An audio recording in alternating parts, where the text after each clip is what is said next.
Asia Pacific training. So please, I would like all of you, if you aim to be number one in 2020, please type in the chat box one so that we know you are excited as all of us here. All right, type one.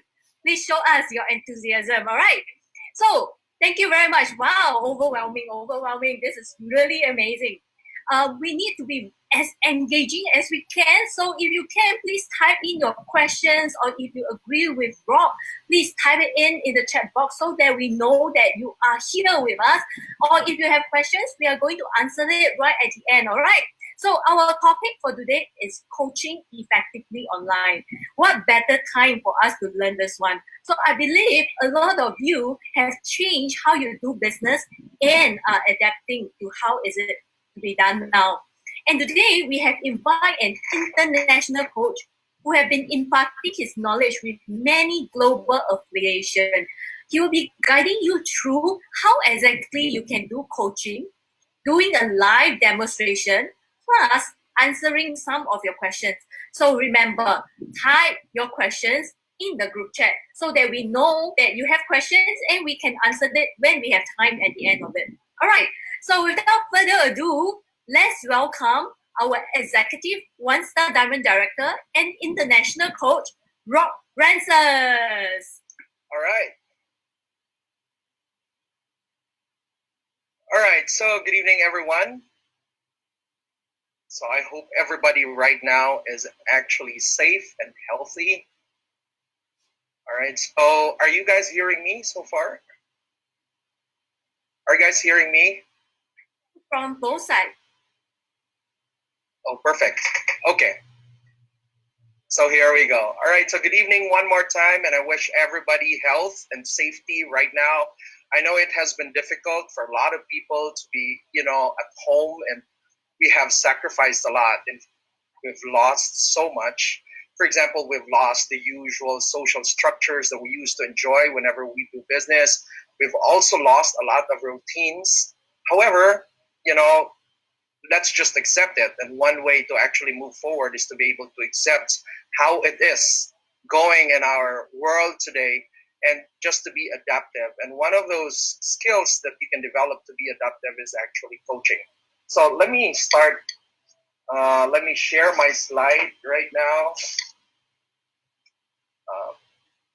A minute to share my screen. Okay.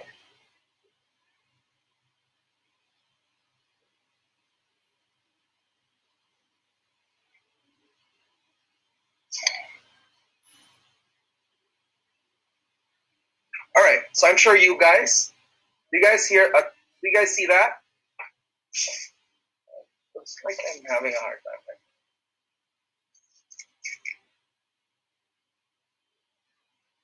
Okay, so there you go.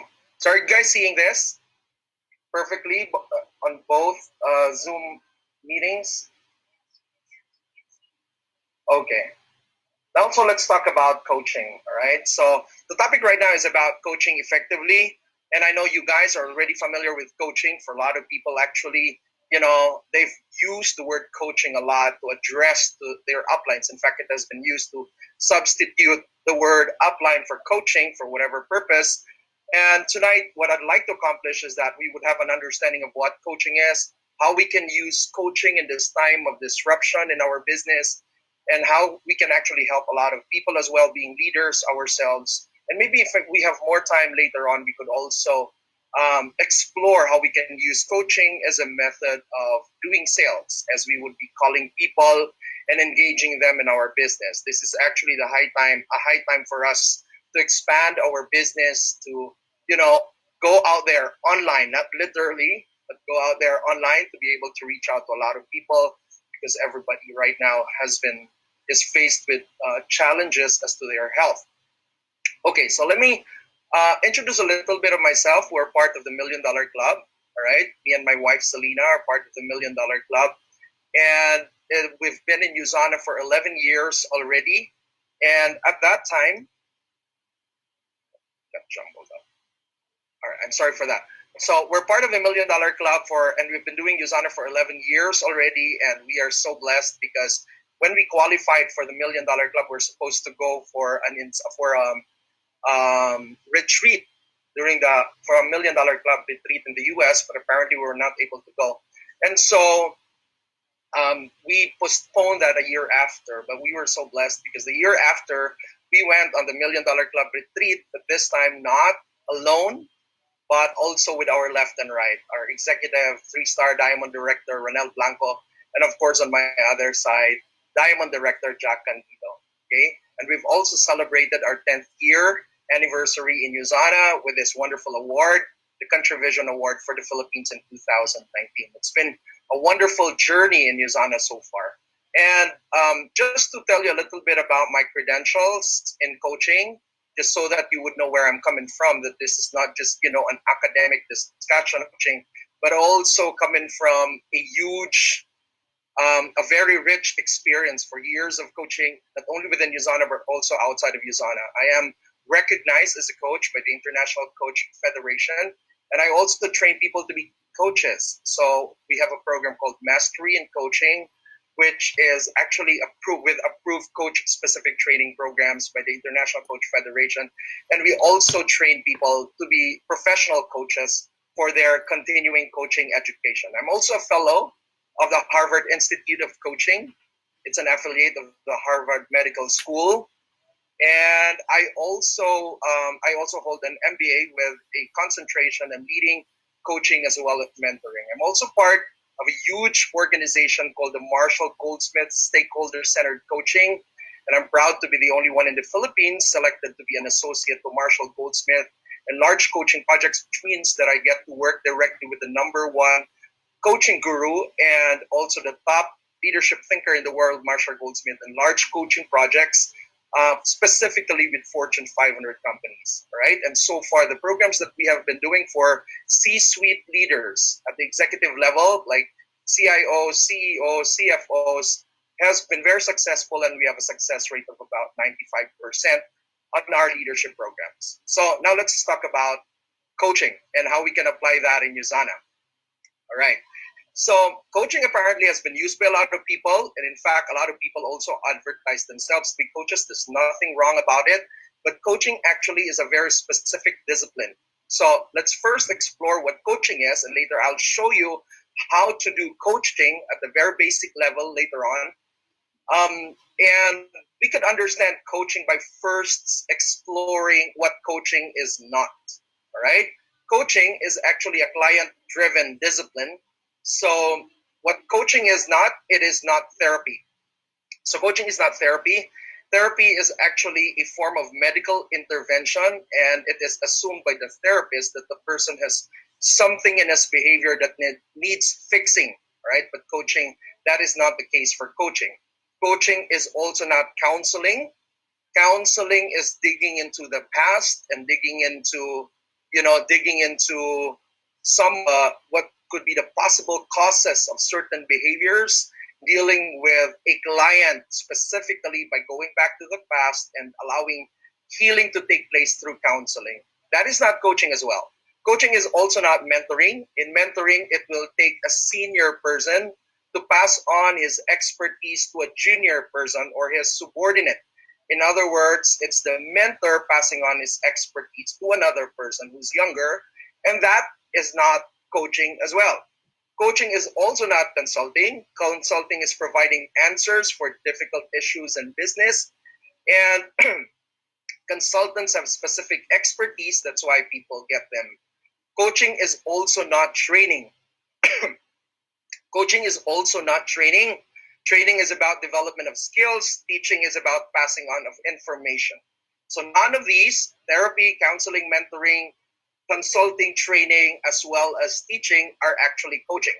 So what then is coaching? Coaching is client-driven, which means that we consider every client or every coachee an expert, and the role of the coach is actually to draw out that expertise so that the person is self-reliant enough to be able to tackle his own problems.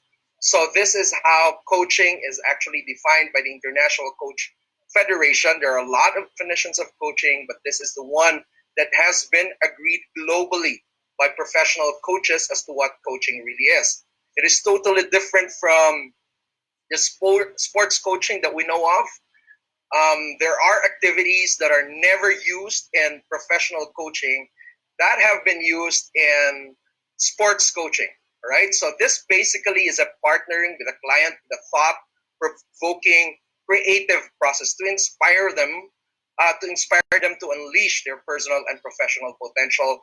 And there's a specific process that we follow in coaching. There are a lot of models out there that you can actually explore, but there are specific process that you can use, particularly here in USANA. So in a sense, coaching is actually a combination of both consulting and also therapy. Okay, so you basically help an individual leader find business solution. It involves management and goal setting based on organizational ethics, paid for, of course, by the company, paid to ask the right question, tackles difficult issues at work and at home, focuses on individual behavior and change, explore subjective experiences. But one thing different about coaching as to the other modalities or interventions for performance is that it's focused on the future. So coaching is never focused on the past. You want people to keep on moving forward no matter how difficult the situation is. And that's where the power of coaching comes in. You basically foster individual performance in a business context, and you also help leaders discover their own path. Okay? There are several types of coaching. Number one is executive coaching, which I do basically with Marshall Goldsmith, stakeholder-centered coaching. And there's also leadership coaching, which you do for leadership development when you're developing leaders. Aside from the training and other modalities, you also use coaching.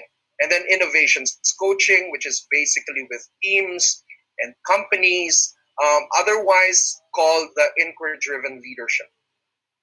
And then management coaching for matters of management, systemic coaching, which I also do, which if you want to be involving a lot of people all together to tackle a very wicked problem, for example, like the COVID problem, it takes a systemic approach to be able to solve that. And then team coaching, I guess you already know that, career coaching, helping out people advance in their career or figure out the best career for them.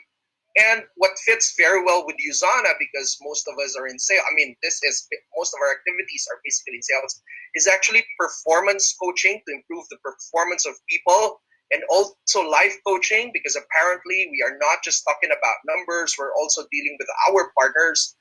And it's very, very important that we also have to tackle some of the issues that they go through and, allow them to just vent out in a very purposive way and in a very, in a very guided way to make room for your goals, because sometimes people are not ready for their goals if they have pent up issues right in there, right? And of course, wellness coaching and many other forms of coaching that people have been calling their work with. Okay. So, however, right now in this presentation, I guess we will be focusing more on performance coaching as well as life coaching. I guess that would be our focus, although I don't exactly know, because later on we will have two volunteers that our corporate from Singapore and the Philippines have suggested that I would be coaching to give you a demo of what coaching is all about. All right. Now, coaching follow very specific competencies. Okay. And what you see right now on your screen are actually the 11 competencies of the International Coach Federation. All right. You can take a look at that.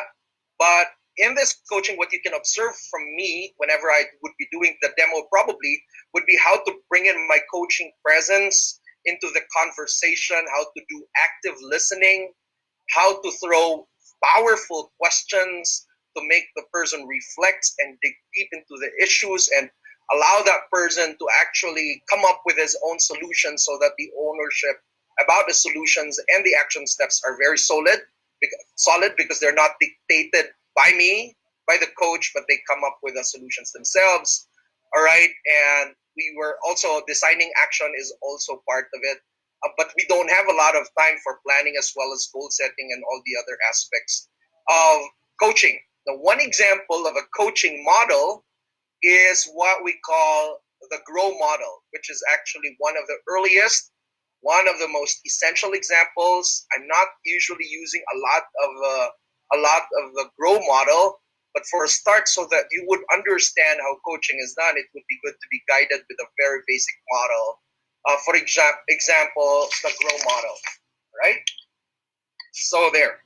Now, later on, you will also see how we would be applying the grow model as well. So we'll see, because I don't have any agenda when I do my coaching with. Number one thing about coaches is that you don't carry with you your own agenda in a coaching conversation. It's usually the agenda of your coachees. Now, these are some of the benefits of coaching for individuals. Okay, number one is to establish, and okay, I can't quite read it because it's covered. All right, so take a look at that, and I want you to read that for yourself. Take a screenshot. Let's just go through that one by one. All right, take a screenshot. I don't have to explain each one of them. They're very self-explanatory. All right, because I want to be showing you later on how to do coaching. All right, and then these are the benefits for your organization.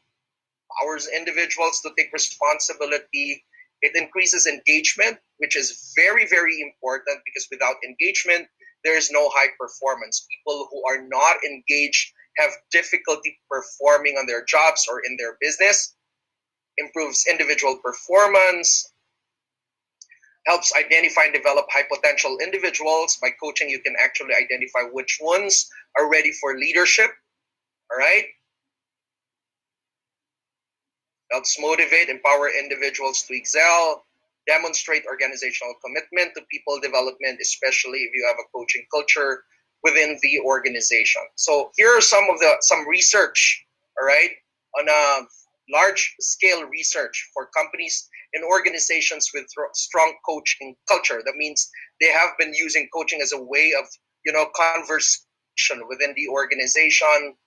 Apparently, there is a very significant, among those a huge number of organizations worldwide, all right? They actually enjoy more highly engaged individuals, employees, and members of their organization compared to companies who did not intentionally create a coaching culture. And in terms of earning as well, there's a huge disparity between companies who have been using coaching as a coaching culture against those companies who have not been doing it. All right.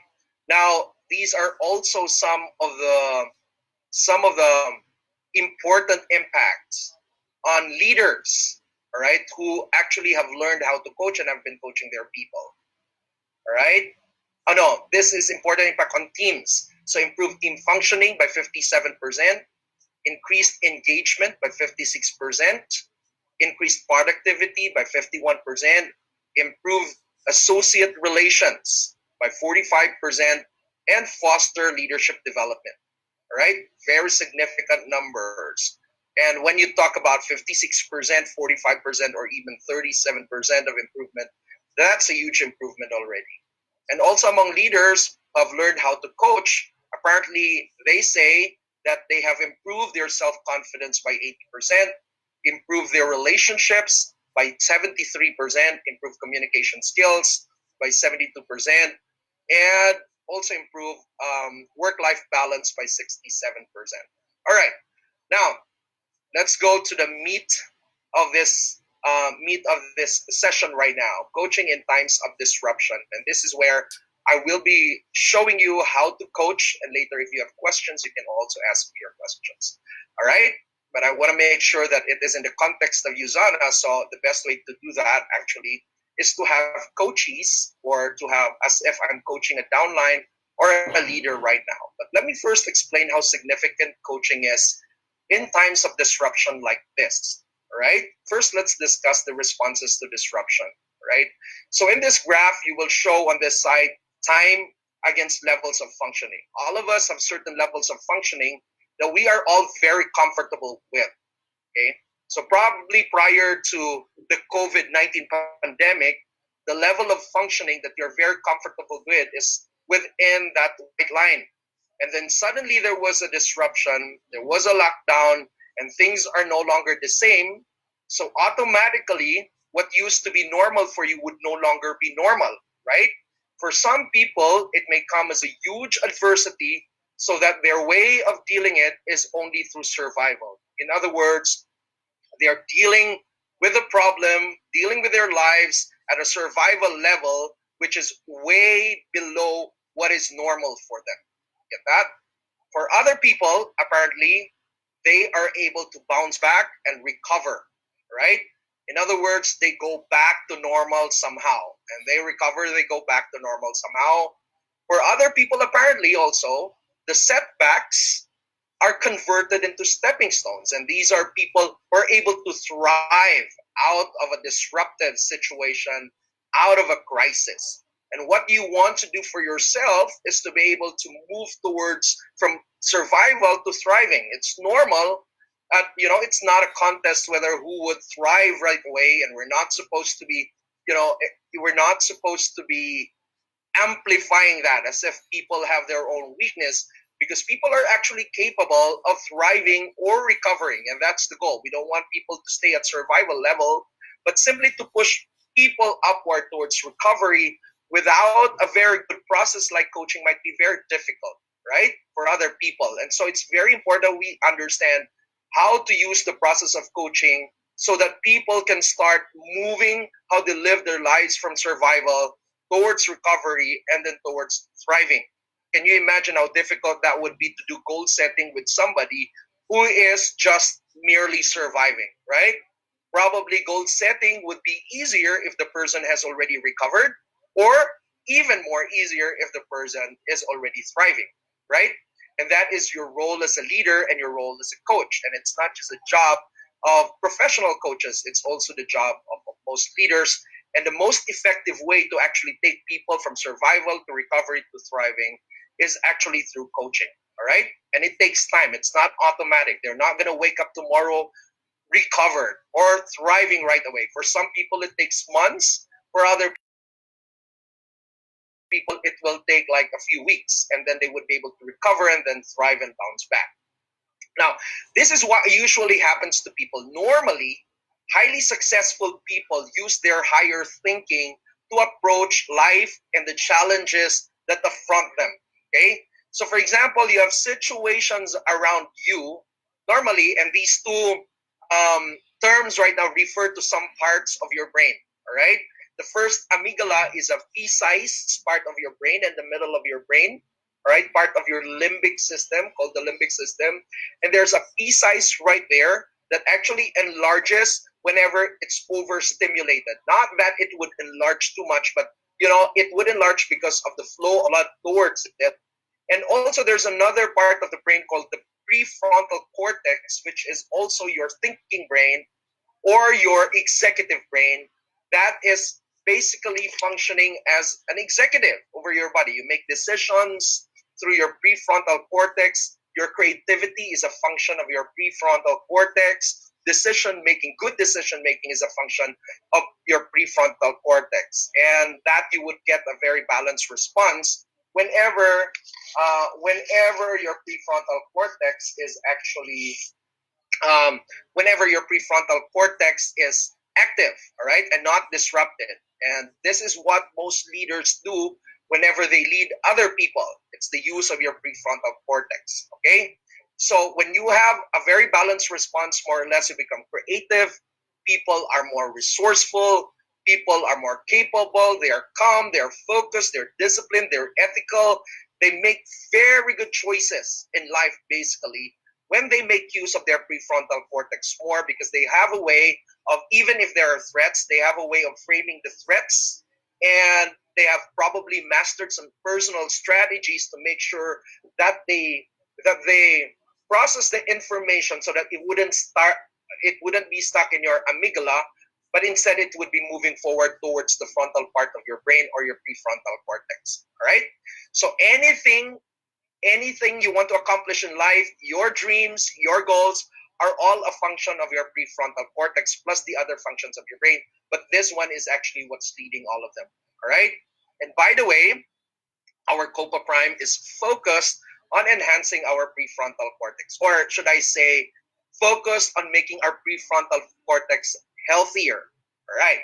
Now, however, there is such a thing as amygdala whenever the threat is so big and it's VUCA, it's so volatile. That means that that the variables are changing. For example, at one point, this has been your decision has based on a particular information or data. The next day, the policies would change. The next day, you hear some news. The next day, you hear another change of policy and stuff like that. All right, very volatile. Or maybe there's some form of uncertainty. You don't have a clear picture of how the future will look like, or how next week will look like, or how your finances will be after a month or 2 months. If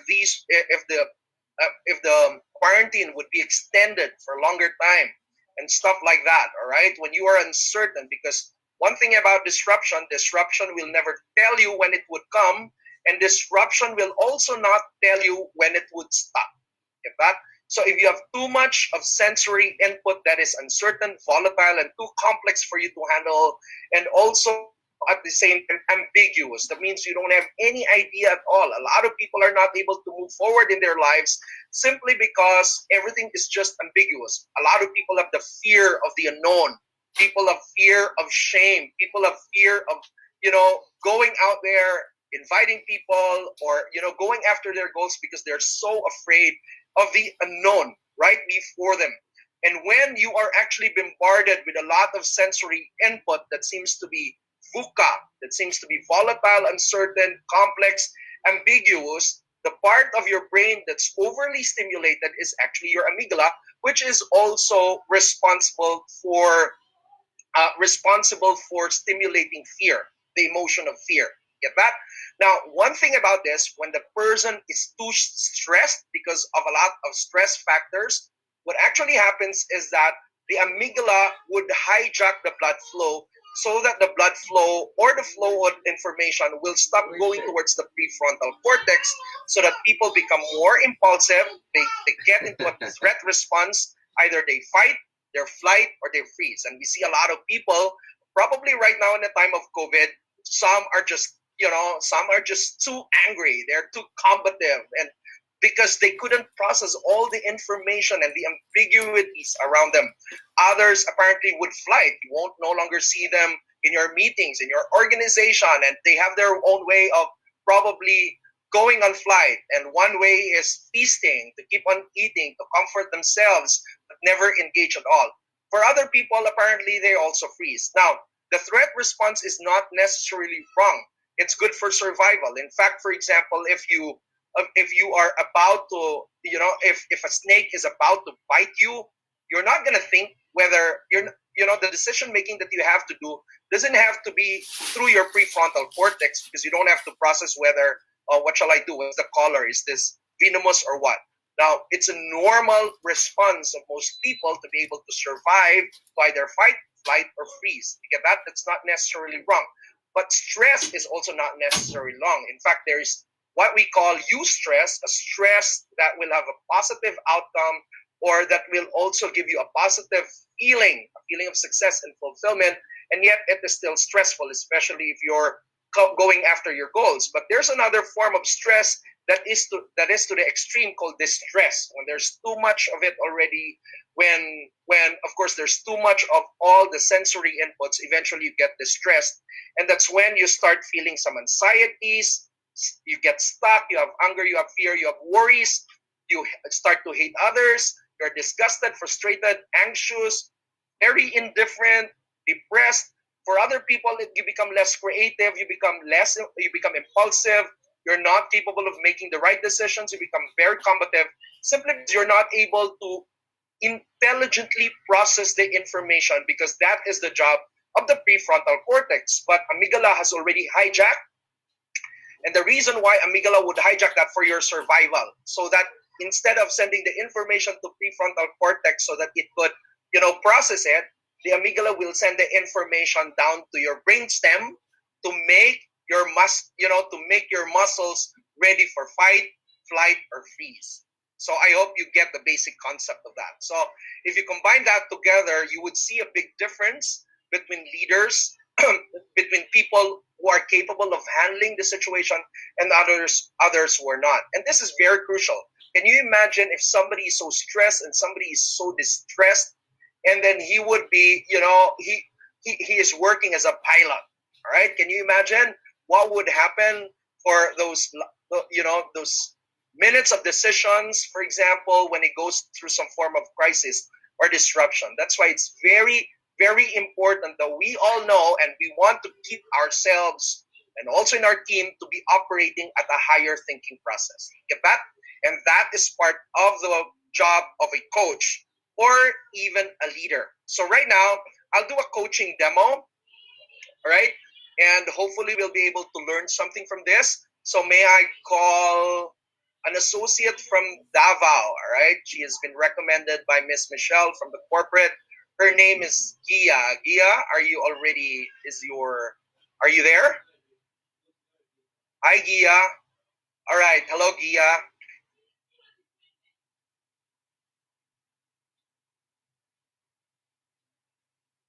Oh,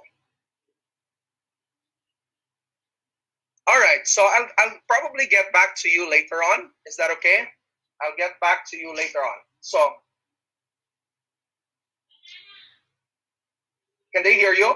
Can you guys in SG hear Gia? Can I have a I name? know if you can hear Gia. Oh, they couldn't hear Gia. Too bad they couldn't hear Gia. All right.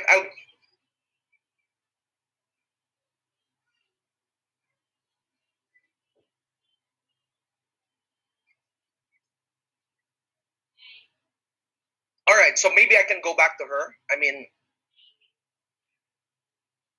all right. So for now, we are not gonna have a coaching demo with Gia. So maybe I can go back to that later on. I'll do another coaching demo, probably with another volunteer. All right, can you do another coaching demo with another volunteer? Oh, they can already hear you. Okay, good. All right, I'm sorry for that, ladies and gentlemen.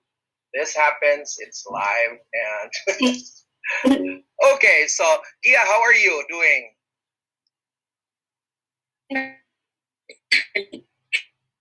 All right. So what I'd like you to do right now, I don't want you to think of me as your mentor. I just want you to think of me as, probably your leader, because, when you start calling me, for example, mentor, probably everything that I would tell you, you would say yes. But I want you to be more, I want you to have ownership over your own life and on problems, and I want you to be able to solve them. Get that? They say that a great leader is somebody who can make people perform very well when he's around, but he is even greater when he can make other people perform when he's not around anymore, right? So let's see. Now, anyway, Gia, what I'd like you to do right now is I don't want you to be conscious about other people, and I just want you to focus on me. It's as if we have a one-on-one conversation right now, okay? And that's the key. And I want you to just, as much as possible, look at me in the eye. All right, so Gia, right? We have very limited time right now, Gia. Okay, so I'll probably do a coaching demo. And by the way, for those of you listening, this will not take long and it's not a complete coaching session. It's just a coaching demo to demonstrate some of the skills that you will be needing for coaching and also the impact of coaching. So hopefully we can see all of that right now. All right, so Gia, do you have a pressing issue that's probably bothering you right now, or probably you want us to talk about right now? Okay, so issue with fact that I'm starting to focus on my own account because I've been helping my partner, who is right now an executive co-director in Usana PH, and oh, congratulations! So yes, thank you, Victor. So somehow I decided to also focus on my account, but when I decided to do that, somehow I'm hard employing myself and also my income as an associate in Usana. So I believe that's my pressing concern right now. Right. I am already a resigned teacher here in the Philippines. So I'm doing it full time. All right, so you're now doing Usana full time. And what you're saying is that for a while that you were doing your account, and then after a while you have been helping out your partner as an assistant. So in other words, you got that account frozen for a while. Is that what you mean? And now you wanna go back and work it out. All right. But the struggle that you have right now is that you seem to be focused first on growing yourself and also growing your leader. I mean, growing, helping your partner's organization grow their leaders or their associates. And so the struggle right now that you are in is that is it a struggle of time or a struggle of focus, or what's the issue around why you are not able to work out your account?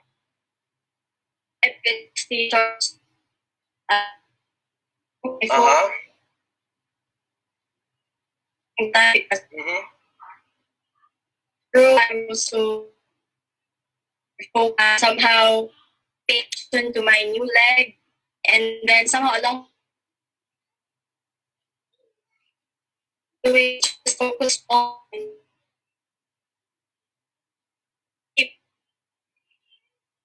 So is it a all right, the problem of focus, but there's always a reason why you are not focused. And there's always a reason why you're not able to work out your own account, but then again you can work out the account of somebody else, help work out the account of somebody else. Is there a feeling of uncertainty or a feeling of fear probably, or just a feeling of not knowing exactly what to do? be it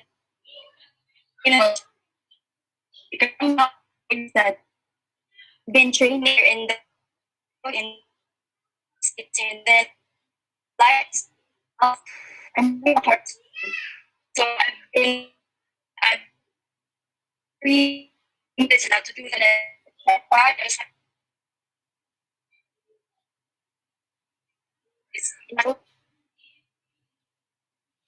All right, so yeah, exactly. It's a matter of where do I start, but I'm sure with all your exposure, I'm sure you know how to start. It's just that you don't exactly know the first step to starting. Is that what you mean? All right, let's freeze there for a while because I want people to have an understanding of what you're going through. Is that okay? So let's freeze there for a while. All right. So what she's going through right now is something like this. All right. So you've learned that earlier, right? She was already used to a level of functioning. Yes. And then suddenly here comes a need. Apparently the partner wanted some help from her. And so there was a disruption. And that disruption was that she would have to focus on helping her partner, and yet she left out her business. Is that right, Gia? You're able to leave out your business, and that you lost your people? Have you lost your downlines in the process? Yes, you've lost your downlines. You got disrupted. You lost some of your downlines in the process. You're not able to work out, right?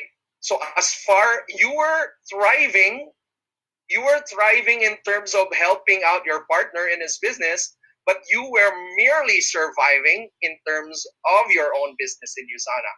Is that right? That is so right. So you are at the survival mode in terms of your own business, but in terms of helping others, you're actually thriving. And in fact, you are excelling at that for sure. Right? So in other words, you're actually capable of thriving, but yet there's one part of you that's being left out. And the reason why it's being left out is because that part of you and that part of your business went through some form of disruption. And that is why your only way of coping with it is actually survival at this point in time. Right? Now given our diagram on responses to disruption, all right, where do you want to see yourself in terms of working out your business? Do you want to be able to recover or thrive? right. All right, so this is my plan for Gia, ladies and gentlemen. My plan right now is actually like this. Right now, Gia went through some form of disruption, and the truth is she's capable. She said that she's not capable, she doesn't know what to do, but we found out later on that she actually knows what to do. In fact, she's been helping out her partner build her business, and now her partner is actually an executive gold director already. Get that? But as far as this part of her business is concerned, her own account is concerned, it went through some form of disruption, and at this point, she's been operating under survival, not even under recovery or thriving. She has been disrupted, in other words. In other words, she has been freezing her way of dealing with this threat or dealing with this crisis or disruption is actually freezing. Get that? Now, what I plan to do with her right now, so right away, if you are not an experienced coach, you would think right away, okay, then I will teach you how. But even if I would teach her how, or as an upline, I would teach her how, she would still not move forward because she's not aware that she's under survival. And my goal right now is actually to take her to the next level, which is recovery, and all the way to the next level, which is thriving. And I will do that. But I will do that in a process like this. Get that? At first, right, what I'd like her to do is that for sure, Gia, probably right now, the reason why you have difficulty, what are some emotions that you're going through right now? That's why you're having difficulty focusing. When you say focus, it's not that you don't want, it's just that there's so much clutter around because there are just too many concerns around. You have been disrupted and you're, operating under survival. What are the emotions associated with moving forward for Even there were some that you? Mm-hmm.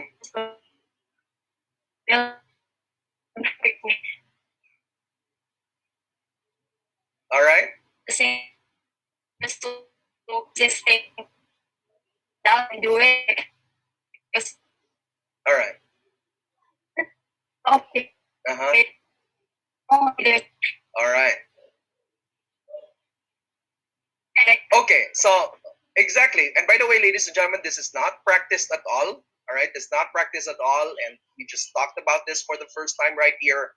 And what she's actually experiencing right now is she's in the fear zone. And the reason why she couldn't get out of her disruption because she knows that taking a step outside of that disruption zone is actually her fear zone. And that's exactly what she told us, right? She has, she lacks the confidence. She has a lot of fear whether this would work out or not, right? And probably come up with a lot of excuses, and probably for some people would even be affected by other people's opinion, right?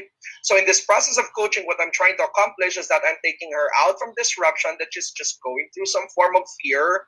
So, and then eventually take her to the learning zone so she could develop adaptability, deal with the challenges as well as the problems, and then maybe later on acquire some skills and develop the resilience to keep on moving forward.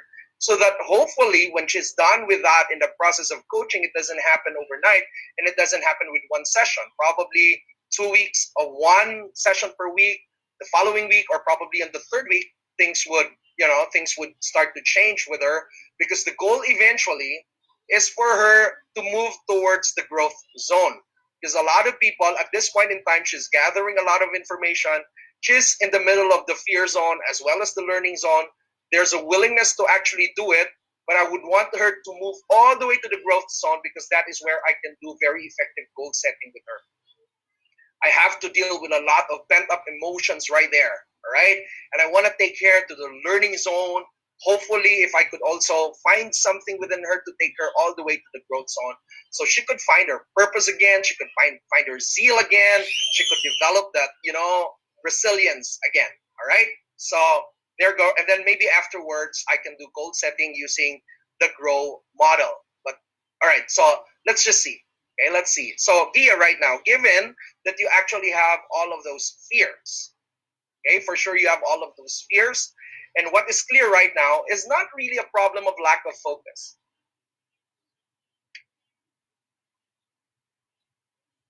Maybe, you get that? Maybe the problem is not really the problem of lack of focus. But the only reason why you're not having focus right now is because, you're taking in too many tasks. Is it right to say that you're taking in too many tasks that is irrelevant to your goal because you don't want to engage the goal in the first place, and you want to compensate that with other tasks so that you would excel somewhere else because you don't want, as a way of compensating for the real one that really matters to you? Am I right? So tell me more about it. because I believe before I'm really back challenge right that it was if I was doing then can I do it right now? So there's two something somehow I'm frustrated with goals after each other. So here So more focus, diba? Maybe I cannot hit my goal. So you're saying maybe. So what is certain for you right now? Why you're not able to move forward? It's not maybe because it's really that I yeah. So you're not. And then So you're not able to move. Go on. to cope by trying to create things for me, but not helping go from the and the thing is productive. I can see that you are a very courageous woman, being able to talk about this in front of a lot of people. So can I ask you right now to move that to the next level, to move your courage to the next level? Can I ask you right now to move your courage to the next level? Yes. So I want you to imagine, you can close your eyes. You can close your eyes. It's up to you, whatever you're comfortable with. I want you to imagine all the activities that you have right now. And I want you to sort out in your mind which of those activities are actually meant to just cover up. And then which of those activities do you really need to do to move your business forward? And I want you to erase all of those activities in your mind that are just there to cover up. And I want you to see the activities that can really move your business forward.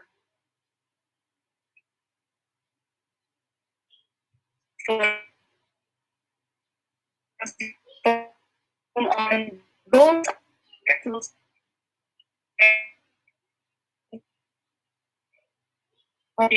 things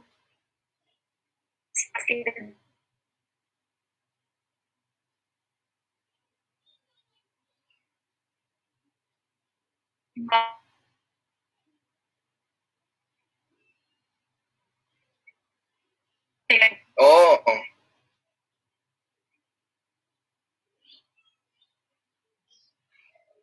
and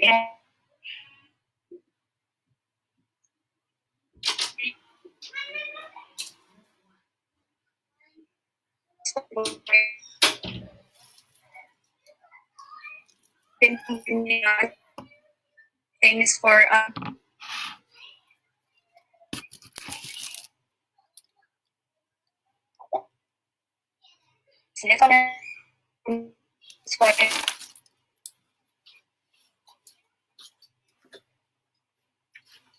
all right. So is it safe to say that you really know what to do and you just don't do it? Because you know the answers already. So how important is your goal to you right now? That new goal to you right now?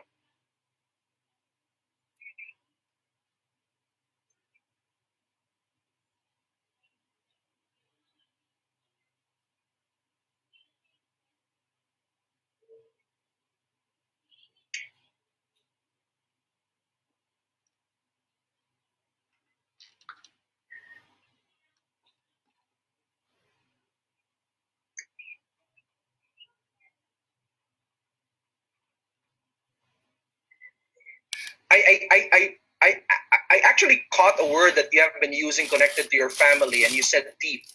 Does that mean that you have a very deep why connected with your family?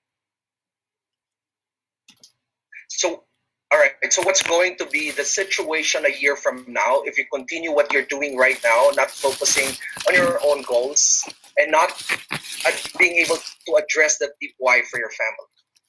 How is life going to be for you 1 year from now?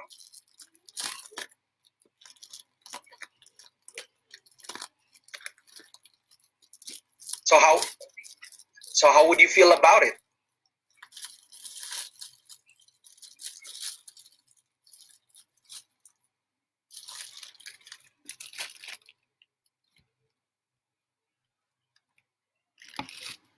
What's go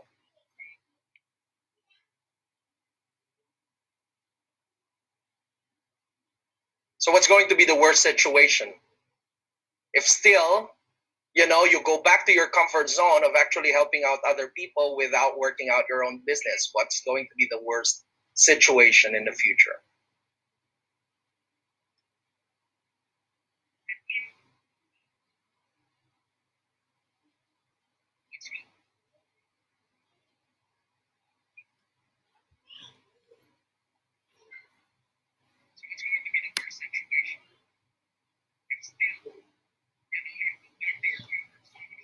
Mm-hmm.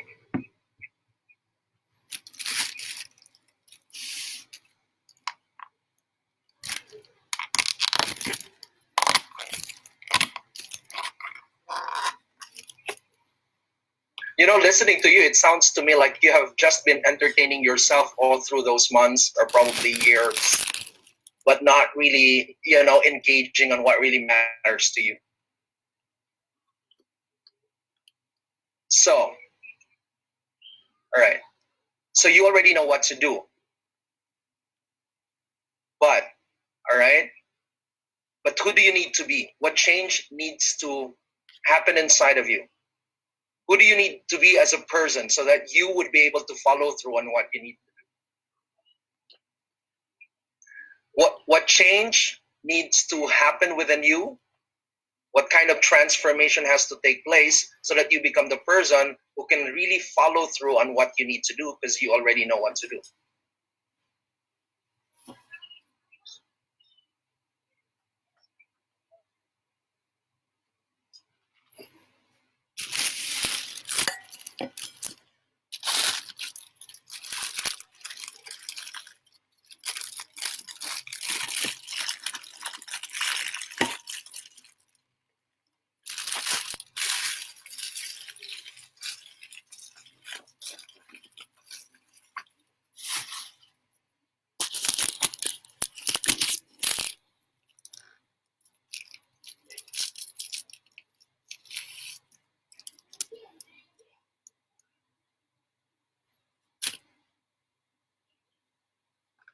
You sound like a champion,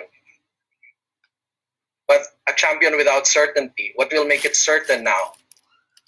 So that tomorrow you wake up with certainty and take that one step.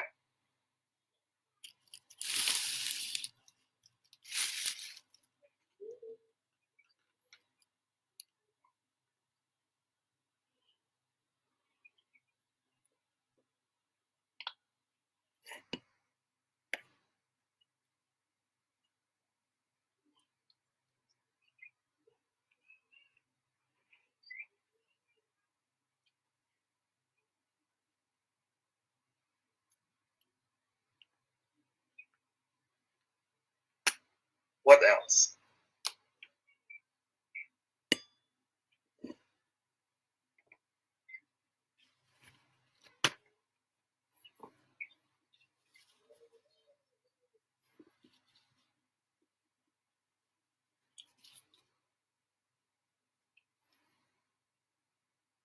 If there's one thing that your whole life, both frustrations and failures and successes have prepared you for, what is that?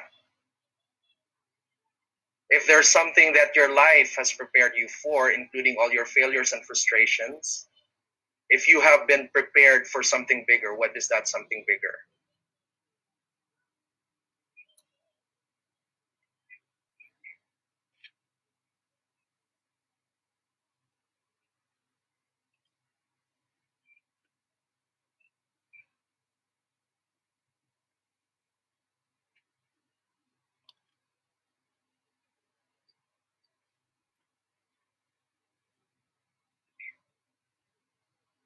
It's all right.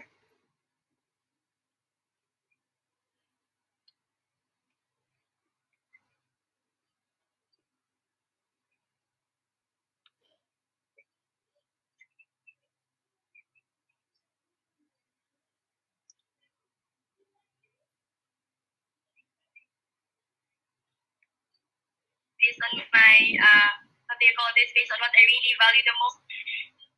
I really would like to hit my goals. That's what I'm really born to be, di ba, a goal getter. That's why I'm not going to focus more on the frustrations. I'm not going to focus more on the disappointments. But maybe I just need to focus on really getting my goals. All right. So, knowing the Gia that you are, you're driven, you're successful, you have the mindset, you're capable, you have the knowledge, and you have the background being a driven woman, a successful woman, and an achiever yourself, right? Let's say you only have this week to turn things around. And you have been telling me about goals. So what goal would you be focusing on so that you can really turn things around beginning this week? A specific goal for the business? Specific goal related to your goal. Related to my goal. Since I'm focusing on building, and I really wanted to add more people to my organization. To be specific, I wanted to have more people under my organization. So if this is my last week, then I'll be having 10 to 20 new more associates in my business. How certain are you about it? How committed are you to get it this way? I'm announcing it to the 2,000 people who are in this group right now. It's kinda I'm feeling anxious right now, but then I'm gonna say it because whatever you really perceive, but you're going to achieve that one in God's grace. So I'm going to tell the world, the Asia Pacific, that I'm going to build my organization fast, and I'm going to be a successful entrepreneur in this business. And specifically this week, I'm going to add 10 to 20 people under my organization. Wow, that's amazing. All right, I'll cut you there because from there we can already do the grow model. Supposing we talk about the specific goal, the realities that you have right now, what are obstacles and options, and of course way forward, but we don't have time to do that. So thank you so much, Gia. That's wonderful, and it's such amazing that we are able to, move you from being, contained in the disruption and the fear zone, and very carefully you moved from the learning zone, and I'm sure people have seen that, all towards the growth zone, so that in one conversation, a short conversation, now you're ready to take on a goal. So that is because you already have that expertise and the confidence inside of you, and all it takes is actually to draw that out. I believe you, and I know you're going to do that this week, all right? So my prayers are, you have my prayers for that, all right? So God bless you. Okay, so moving forward from that coaching demo, I'm sure you guys have learned, all right, that, it wasn't me trying to counsel her. It wasn't me trying to tell her things, but it was just herself. I was just a thinking partner, helping her out process her emotions as well as her thoughts, until it ended up with her saying that this week, I want to be able to turn it around. This week, I would have this much number of people to make my business work and to take me closer to my business, to take me closer to my goals. Isn't that amazing? People are actually capable of that. People are not too dumb to not be able to, sort out their own problems and their own challenges. And I believe that people have already been prepared in the past for what is ahead of them. You have been prepared, no matter how less confident you feel about yourself, no matter how frustrated about your performance. The past is past. It has nothing to do with your future. All you need to do is make that decision, and sometimes it just takes a purposive conversation like that to take you deeper into your issues and then move you forward. All right? Now we will have another coaching demo very quickly for 15 minutes before I close. And this time we will have one of the leaders that have been suggested to me. One of the leaders that has been suggested to me. All right? So are you there? Precious from Singapore. All right. Hi, Precious. How are you? Hello. Good. Thank you so much for your time. I know you're very busy. You're very successful. I'm already intimidated by your presence, but thank you so much for giving us this time to do our coaching demo right now. Okay? So we only have last 15 minutes to work on your issue. So what is it? What's a pressing issue that might be bothering you right now, or some things that you have been working on as a leader? Okay, so now because of the lockdown, my challenge has really been my time, because right now I'm juggling to be a mother, a teacher at home, and also, of course, a leader to my team. So for me, I feel that I don't perform well in every aspect of my life. So I feel bad. All right. What you're actually saying is that you're feeling bad because of the situation. You're feeling bad because you feel like you're not being the person that you are supposed to be, or the person that you used to be. Is that right? Yes. Is that right? Yes. Okay. All right. I want to give you some time right now for breathing. I'll just explain to some people what you're going through, and I'm sure a lot of leaders have also been going through the same. And you see, Precious is one of those strongest people we've known, probably the most joyful person I've known in my life, and she's so infectious with her energy. But yet, in a disruption like this, somebody like Precious could also go through some sort of challenges in her own life. And Precious, I want to show something right now for other people to understand, and I also want you to understand your situation. By the way, in a coaching situation, you don't have to do this every time, but I want people to have a background as to where I'm coming from when I was in coaching, and to also help you understand what you're going through right now. So for everybody, people are thinking that the new norm today is actually moving towards the digital, but no, that's not the new norm. What COVID actually opened up for us is a world that has a totally new norm. And that new norm can be too enormous for all of us, because the new norm is actually daily disruptions, right? At one point, for example, you've been disrupted because of the lockdown. And then, for example, in SG, it was announced that you have to take care of your children, and you have to take care of their schooling. Now, before, you used to be unstoppable because you can do business, but now you have children to take care of, you have a family to take care of. At the same time, there's so much threats all over the place, complaints from other people. And a person in your position, a leader in your position with thousands of people under you, probably are overwhelming you as well with all of their concerns. And, if you're a leader, this is actually our time to step up. But stepping up also means being vulnerable, because only when you start accepting things that you are able to move forward. All right? So let me explain a little bit about that concept. Now, what you're going through probably is this thing. That's why I want to bring this up. All right? It's called the change curve. This is time. And of course, this is, on the other side, is your morale as well as your focus. Now, during the disruption, apparently, you were in a shock for a little while. And as leaders, basically, we have bias for action. And our bias for action, and because of that bias for action, that we want to go out right away and start working, which is okay, which is good. But for others, they went to the extreme of denying it, because by denying it, they feel that they can cope better by denying all the situations. And then in the end, because that's what's happening, they deny it and they give in to anger, unexplained anger. They give in to unexplained frustration. And for other people, apparently, they also give in to depression of some sort. All right? And also a sort of and eventually they can only get back to the path of recovery or thriving when they start to accept things as they are and not deny it. So that when you start accepting things and all the information and all the data you have at hand, then you can start doing problem solving one after another. Now, normally during COVID, that's exactly how we all went on, right? Shock, eventually, for some of us, denial. If you're the type of leader who's action-oriented, you would easily deny that right away, and then you felt some anger because you're not seeing that you're no longer the Precious you used to be. And I'd like to tell you that we are all at the same ground right now. Nobody knows what's happening. Nobody knows how to move forward. You get that? You get frustrated about yourself. But what I don't want you to experience is depression.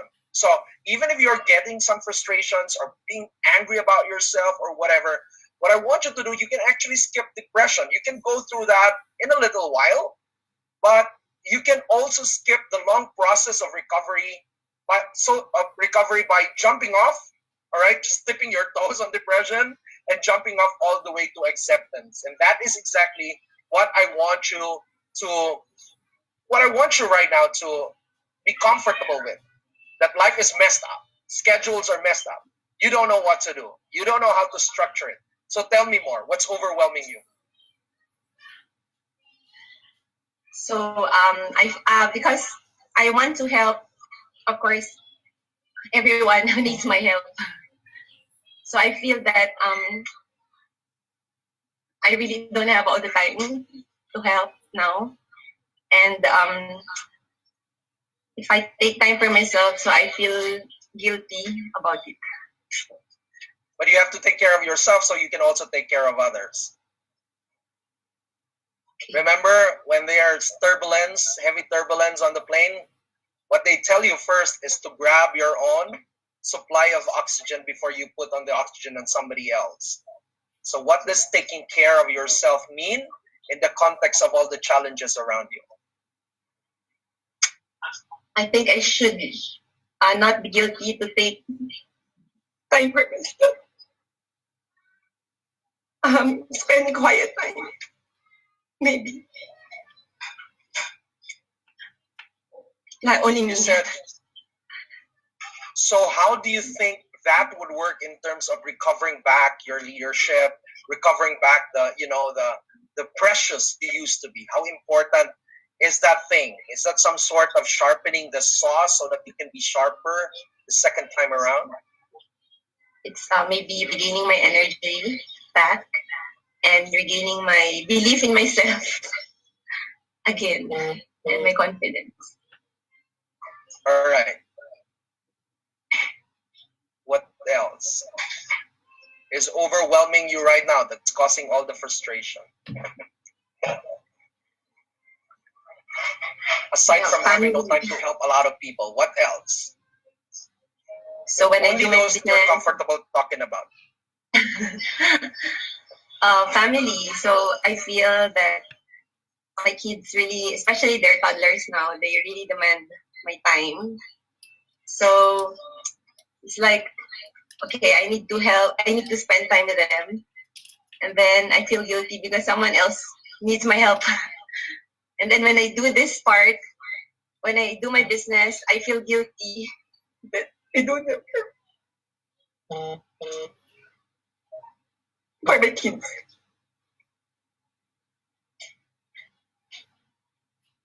So are you some sort of like in a pendulum where you have to weigh which one you have to attend to or not?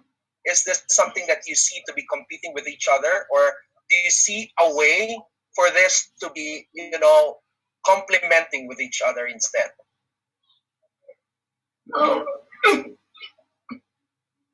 Actually, I know which is more important, but I don't. Sometimes I feel that if I don't do well in one thing, I feel bad about myself. Yeah, that's my problem. I feel guilty. All right. But actually, I know, but it's just that maybe I'm not focused one at a time. Maybe I need to set aside time to be focused at a certain area and at a time. Logically, you're actually capable, but emotionally, it's pent up. And the reason why we cannot fully analyze how to go about it probably is because you're being overwhelmed emotionally. And I can see that as I see you.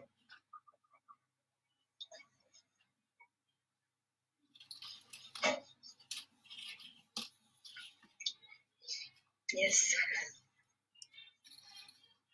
All right. We don't have time, but I want to coach you 1 hour or more after this. All right. So let's set that because I really, really want to help you. And I understand what leaders are actually going through. I just want to leave you with this right now, Precious, especially you and others. And, because of our bias for action as leaders, right away we want to deny things. We want to, as if we want to appear like we're great. And although, because we want to be strong for other people, right? But the best thing to be a better leader in a time of uncertainty is to accept the uncertainties as well. In fact, they're saying that for us to be able to navigate disruptions well is that we also need to be subjects of disruption. We have to understand that we are also subjects of disruption. Our level of the state and our level of energy can be disrupted as well. And these are all part of life. All right? And life is never linear, moving outwards like that. It's up, down, up, down, up, down. And I understand what you're going through. That's why I want to coach you. All right? I really want to coach you because I really want to help you. Because we are going through we are going through so much disruptions every single day, right? The schooling is disrupted, the social structures are disrupted, a lot of things are disrupted. So this wave that you're seeing right now, apparently for most people it's like this. They go through the shock all the way to problem solving, and then there comes another problem. They thought it's okay, they could recover, and they go back again to another shock, and then eventually try problem solving again. But in a time of disruption like this, it's not even the case. They are all intertwined. You're still getting frustrated and about to accept something, and now you're getting shocked with another one. And they're all intertwined. You're not even through all the way to problem solving. Along the way, in the middle of all that, there's another source that will bring your morale as well as your focus. And this is where, as leaders, you need to learn how to really coach people. And I feel bad, but we don't have time, so that you can see how I would be coaching, Precious. But I really promise you that I would coach you. This will not take 15 Thank you. minutes. It will take like probably an hour or two. But I'll get you through this. All right, I'll get you through this, and I promise that to have my service all the way through until you're able to put on a structure in what you're doing right now. Because definitely you can do it. All right, definitely you can do it. It's just a matter of putting on some structure. And I believe in you, and I believe that you're very flexible. And I believe that yes, you can excel both in family as well as in business, as well as in other stuff. I'm doing Usana, I'm doing family, thanks to my wife. She's doing an excellent work as well. And also doing, and a lot of you probably don't know that I'm doing Usana part-time because I'm also a full-time coach. I'm doing Marshall Goldsmith. I'm training as well. And this time has been my busiest so far. And I've always, every night, I would be, in a meeting at MIT as well as in Harvard to try to make sense of things. But this is also a very exciting time. In fact, for me, it's an opportunity to rise up as a leader. It's a very exciting time. And I would love to really extend to you, Precious, because you're my dear friend. All right, all the way through. We can have weekly coaching all the way through until I see you back, not back, but thriving in Precious 2.0. All right? So I can't have so much time. We have 3 minutes left. So maybe we can use that for question and answer. Sorry to cut you there, Precious, but I really, really promise you. Thank you so much. Thank you so much for listening. So any questions so far before we close? Yes, we do have a few questions. Yes, we do have a few questions that is coming in. So one of the questions that they have is that in terms of coaching a performing downline to those who are passive, is there a different way of approaching that? Yeah, definitely. There is always, coaching is not really a very complicated process, but it only takes a discipline called coaching presence, where as a leader or as a coach, you have to come without any agenda at all. You have to come clean slate, and your focus is totally on the person or on the coachee or on your downline. And sometimes for other people, the reason why they're passive is because they cannot engage in a goal because they have a lot of pent-up issues. And just in a time like this, as a leader, by simply giving them time to a space to vent out and just tell you things that they're frustrated about, after they talk about it, you'd be surprised because they have actually released a lot of those pent-out emotions and pent-up issues. Then they can create a vacant space right now for goals and for moving forward, all right? Because that is how the brain works. That is also how our emotions work. So this is where leaders are most needed to actually be there for their people, because you can't just, although we want people to make progress, but we want them to make progress in a way that will be meaningful for them and also meaningful for you as a leader. So this is the best time to actually dig deep on the relationship, dig deep on the values of Usana, dig deep on our purpose, because only in a very turbulent time you have to hold on to something very stable. And what's stable right now is our purpose in Usana, our values in Usana. All right, the methodologies may change, all right, but if people have something to hold on to, then they can move forward. As a leader, you actually have two roles right now in a time of crisis. Number one is actually to steady the ship. And the way to steady the ship is actually to emphasize purpose, emphasize values, emphasize relationship, as you are also working on steering the ship towards a steadier or a calmer possibilities, all right, or a calmer waters. And that are the two roles that you need to work as a leader, not just steering, but also making sure that people are surviving. Yep, that's great. So there's another question. What is one thing that a person can do to be more confident and stop being too self-conscious? All right, there's always a reason why people are, less confident, or that people are too self-conscious. There's always a reason for that, but there are also a lot of interventions that you can do to overcome that. Okay, so if you're one of those who have attended my Power Punch, this is not actually to promote my program, but that's one thing that I also have been seeing among people, especially if you're doing Usana. A lot of people are too, not just self-confident, but very fearful about the opinions of other people. And that is why they want to appear perfect as much as they can, because they don't like hearing the criticisms of other people. And that's the reason why they're too conscious about themselves. But on the flip side of that, being too conscious about yourself is also about being too conscious about what other people would have to say about you, right? But if you're able to overcome that, then you would have genuine self-confidence moving forward in your life. So during coaching, we can get too emotionally involved with a person's problem. How can we withdraw ourselves or not go too deep into it, yet still have that kind of empathy for the mentee? All right. So I'm using empathy. Yes, empathy is not sympathy. Sympathy is actually feeling exactly the way the person is feeling. As I told you, as a coach, you are trained to actually be, be out of the bubble, but also inside the bubble. In other words, you're inside the perspective of the person, but you also maintain to be out of that. If you notice, I did not cry when they started to cry, right? Because if I would be sympathizing with them, then we would be in the same bubble, and there's no way for us to figure out what the problem really is. So I have to step back during the process. Yes, they may cry their hearts out, but I have to really step back. And from the very beginning of the coaching process, you are stepping back. It's not that you're not feeling that. You're feeling it 100%, but you also have the discipline to stay out of the bubble so that you can provide the person a different perspective instead of just telling the person, I understand what you're going through, and I know how you feel. That's not the way. You can never help a person that way. You can also only help the person because when you're both in the bubble, then both of you are already part of the problem. That is why you need to step back. You have to be on a clean slate, but also at the same time 100% taking in the perspective of the person. It's a lot of discipline. It's not just a process, it's a lot of discipline that happens inside when you're coaching people. Yeah. So what happens if you have a downline who doesn't want to be coached, or they are actually having some financial difficulties?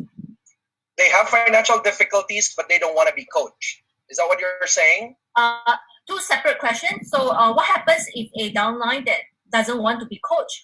And what happens if they were to be someone with a financial problem? All right. Coaching is not for everybody. The first thing a coach would need to gauge is actually the coachability of the person. So if the person doesn't want coaching, if the person, doesn't want to get into a coaching session or whatever, there are ways of coaching people without having a formal coaching session. And that's another totally different story and totally different strategy. But for downlines who don't want to be coached, that's not your problem anymore. All right?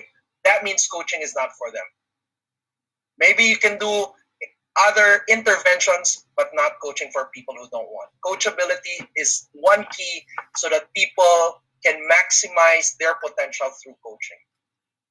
So even if they're having some financial problems, they have to see the financial problem more than you see it. Because that sometimes as uplines, we see their problems more than they do. That is why we want them to take more action more than they do. But the thing is, they've got to have ownership over their problems, ownership over their challenges, so that they would also have ownership over the solutions. And that's the limitation of mentoring. Because if you only want to mentor people and you have to press your own agenda on people, but they don't like it, it will end up a failure eventually, right? There has to be some sort of a very strong relationship. It doesn't have to be coaching conversation, but strong relationship is key. And always remember that trust is the lubricant of any team, any organization. And trust is only established through relationship. So I guess the person eventually will open up to coaching or mentoring or whatever interventions you would be using for as long as it is in the context of a relationship. Would you take a more passive approach or a more proactive approach in terms of coaching? So would you be actively reaching out to the person to coach, offer your service, or would you wait and see and get them when they have questions, they come to you? Or what would your approach be? Would it be different for everyone? Yeah, it's different for everyone. As for my practice, there has to be a coaching agreement. It has to be an agreement between the coach as well as the coachee. All right. I'm not usually the type who would be calling out for people. I will coach you and be offering myself to coach them. Get that? I'm not that type. I can mentor them. I can sit down with them. I can teach them through the business and through the entire process of the business. But you don't want to devaluate the value of coaching or even mentoring by simply trying to chase people who don't like it. Get that? There are other interventions like maybe plug them into training, and when they're capable, then you can, when they're willing, then they can be coached already. Coaching actually works for people who want, it's not the answer to everything, but it works for people who are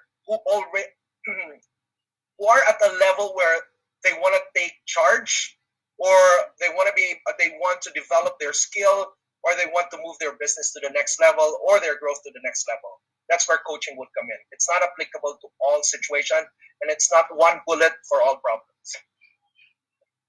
Yep. Last question here. What kind of books or readings would you recommend for people who wants to improve their mentoring skills or coaching skills? There are a lot of books. Let me take a look at my books. All right. There's Coaching for Leadership. There's Go-Active Coaching. And there are a lot of coaching skills that you can actually learn. All right. But, the thing about coaching is that some of the skills are so easy to understand, but very difficult to develop as a skill. So if I were you, get into training. If you want to, coaching is not just for people who want to be professional coaches.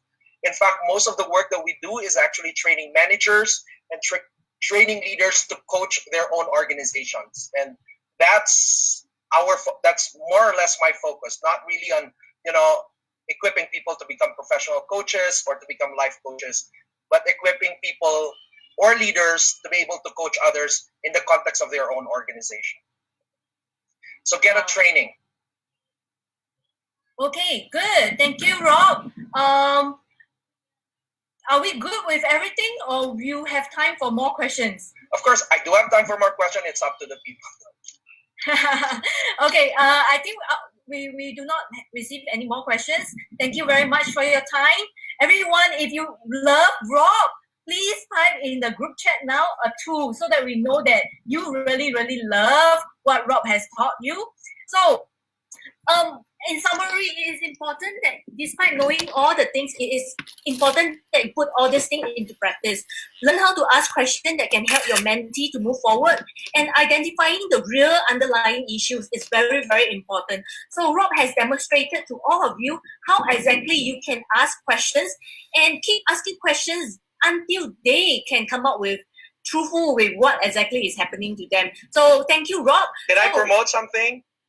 Yes, sure. All right. So every Friday, I actually do, and a lot of the things that you're going through right now during a time of crisis can actually be addressed with 3 things: adaptability, resilience, and agility. So this Friday, on May 1, May 8, and May 15 at 2 p.m., all right, on your Zoom, I usually post it on my account in Facebook. So I'd be talking about resilience on how to thrive in times of uncertainty. So if you want to be able to plug in, we can only accommodate up to 1,000 people. So usually on a Thursday or Wednesday, we already post the ID and make sure you get your slot. It's for free, and it's our way of helping out people to be able to thrive in this time of uncertainty, especially our USANA associates.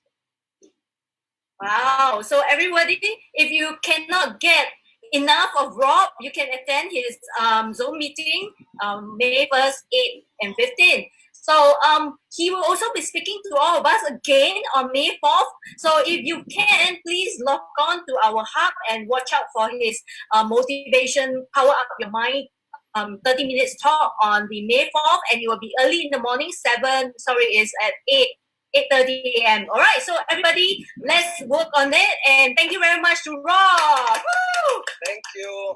Thank you.